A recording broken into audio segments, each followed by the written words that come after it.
Oh, no, I didn't know. Why didn't you know?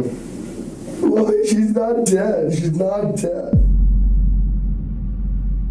It took 12 years to rightfully charge the killer of Yeardley Love, who ended up being none other than her boyfriend. In a fit of drunken rage, George Huguely beat Love in her dorm room to death months before she was set to graduate. But how did a conversation between a couple lead to murder? This is the case of a promising young lacrosse player who gruesomely murdered his girlfriend.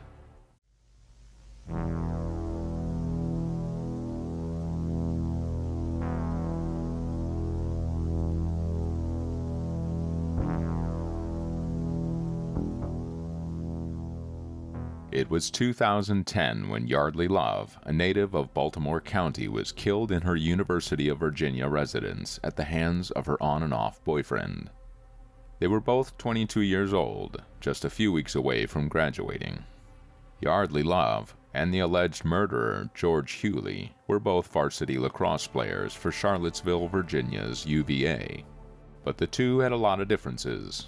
For one, he was 6'2" and weighed over 200 pounds. Yardley, on the other hand, was possibly 5'4" and weighed approximately half as much as he did. The lacrosse angle and privilege were heavily emphasized in the case's media coverage, but the topics of domestic violence, on-campus violence, and relationship abuse were often overlooked. In their senior year at the University of Virginia, they lived one building away from each other. To get to Love's door, Huguely had to walk 75 steps and up 2 flights of stairs. Little did she know that this proximity would cost her her life. By the spring of 2010, the couple had been dating for more than 2 years. She was drawn to his swagger, his prankster ways, and his soft side. He'd been taken in by her dazzling smile, sparkling blue eyes, and angelic demeanor. Both played varsity lacrosse at UVA and had grown up in prep institutions with a strong lacrosse tradition. In fact, their teams were now entering the NCAA competition. The lacrosse players from Virginia's men's and women's teams partied hard together. That's where the two met and sparks went off. From an outsider's perspective, it was a perfect match. She appeared to have it all: intelligence, fun, and lots of friends. And now a tall and handsome boyfriend who shared her love for the sport. In fact, her story resonates in part because of this. You think, how could this happen to someone like her? But inside, things were looking a lot more bleak. Yardley's love for George waned as graduation drew near. According to friends, she grew weary of his binge drinking and lack of ambition. Maybe it was the ego hurt that came from being rejected by Love that turned him into the beast. He must have thought, I'm the hottest lacrosse player. This girl can't be leaving me. I'm leaving her.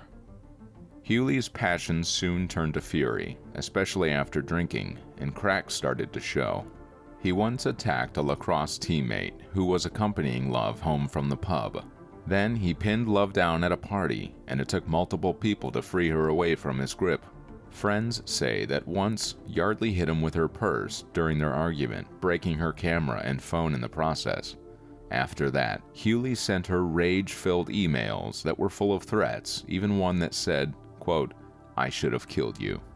Yardley's mother, Sharon Love, advised her daughter to obtain a restraining order, and maybe if she did, she'd be alive today. Sadly, it wasn't an empty threat.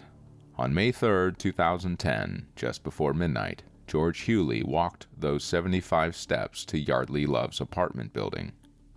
Her door was unlocked. George Huguely's classmate remembered seeing him that morning. Huguely had disheveled hair and was wearing sweats. His eyes were weary and rage-filled. A few hours later, Yardley's roommate went back home and saw a huge hole in the door to her friend's bedroom. She realized something was terribly wrong at that point. Upon entering the room, she finds Yardley lying face down in her bed, inside. She tried to wake her up, but couldn't. But let's roll back to the day before this ill-fated Monday. Huguely played golf with his father and a few buddies on Sunday. According to later testimony, Huguely's roommate saw him drinking a beer at 10 a.m. and beginning to become a bit inebriated. Towards the end of the game, Huguely was swiping at the ball and skipping holes because he'd continued to drink alcohol while on the links. But he didn't stop there. He kept on drinking in his apartment after having dinner with family. The roommate reported that he was pretty drunk by 11 o'clock.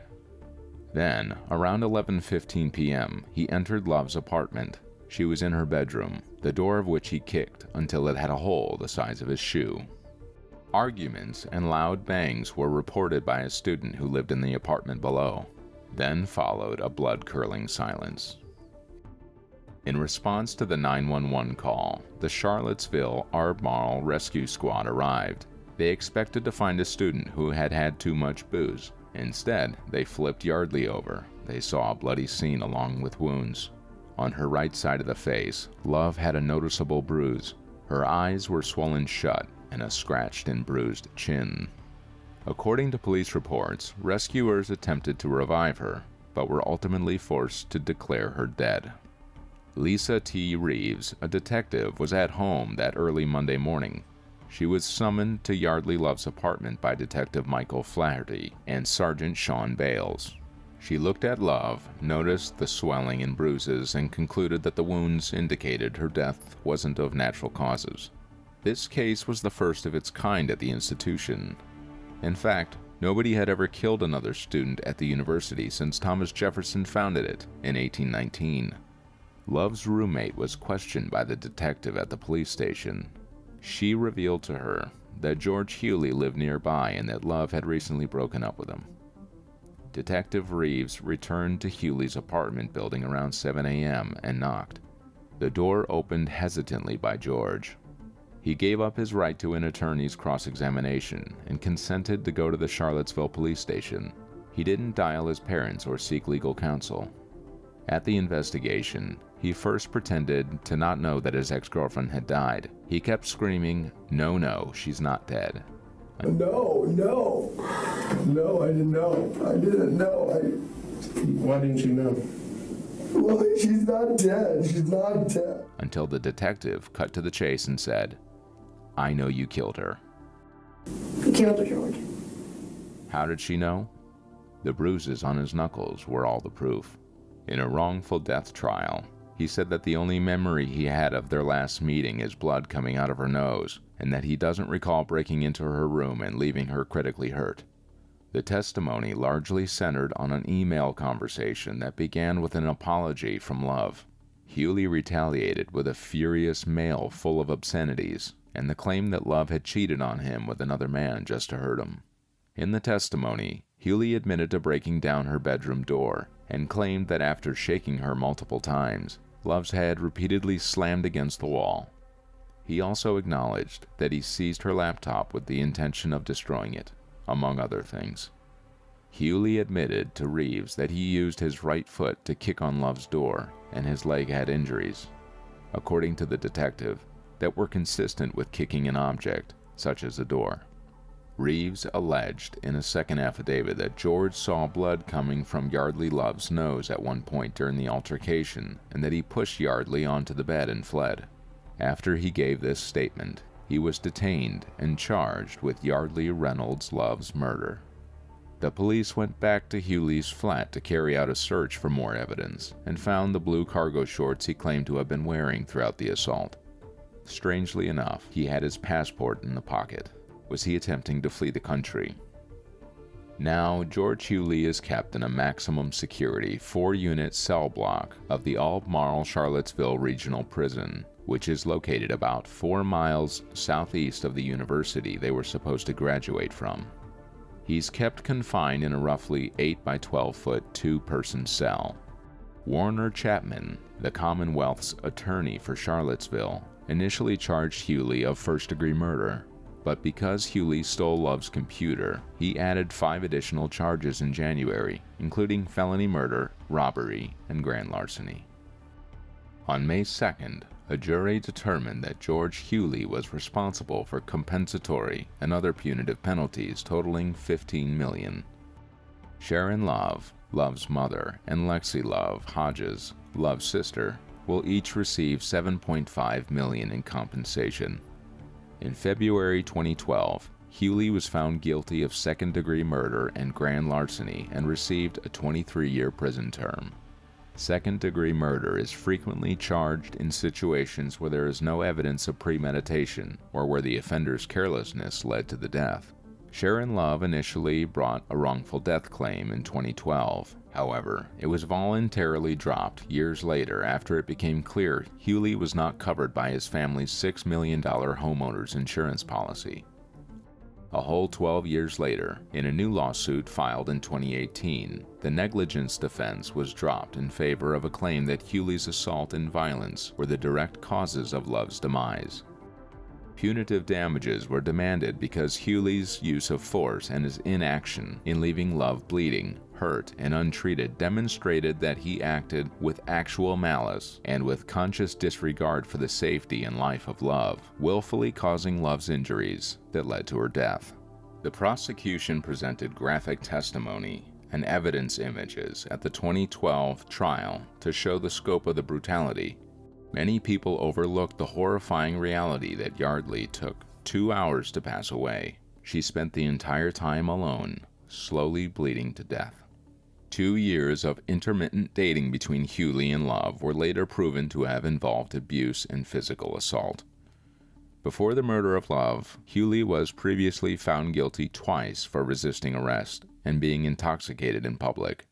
Friends described him as a prankster, yet there were warning signals, including a 2007 arrest in Florida for underage drinking, a 2008 incident in which Huguely got into a, quote, very heated dispute with family members, and an arrest in Lexington, Virginia in November 2008 for public intoxication.